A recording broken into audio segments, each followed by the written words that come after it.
Patel youth club દ્વારા આયોજિત Patidar premier લીગનું થયું સમાપન।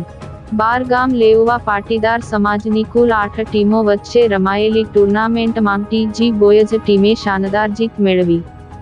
શ્રી બારગામ લેઉવા પાટીદાર સમાજના જૂના દીવા ગામના યુવાનો દ્વારા પટેલ યુથ ક્લબ નામનું એક સંગઠન ચલાવવામાં આવે છે અને છેલ્લા 5 વર્ષથી સમાજમાં એકતા જળવાઈ રહે અને યુવાનો વચ્ચે સંકલન વધે તેવા આશય સાથે ક્રિકેટ ટુર્નામેન્ટનું આયોજન કરવામાં આવે છે।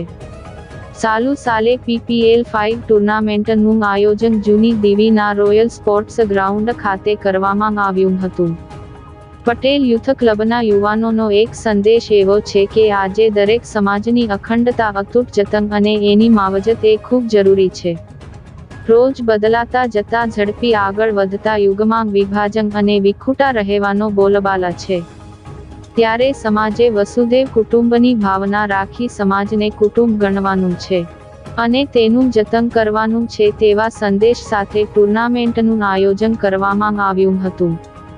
આ ટુર્નામેન્ટમાં શ્રી બારગામ લેઉવા પાટીદાર સમાજના યુવાનોની 8 જેટલી ટીમોએ ભાગ લીધો હતો, જેમાં 2 સેમીફાઇનલ રમ્યા બાદ ટીજી બોયઝ અને પટેલ ગ્લેડિએટર્સની ટીમ ફાઇનલમાં પહોંચી હતી। ટીજી બોયઝે પ્રથમ દાવ લઈ 143 રનનો ટાર્ગેટ આપ્યો હતો।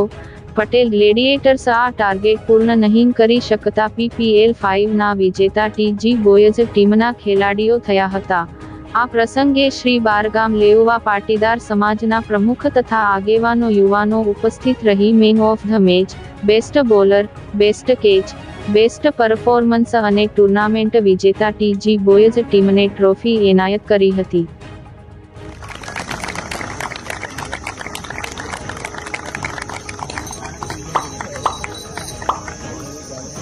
નજીક આવી બધા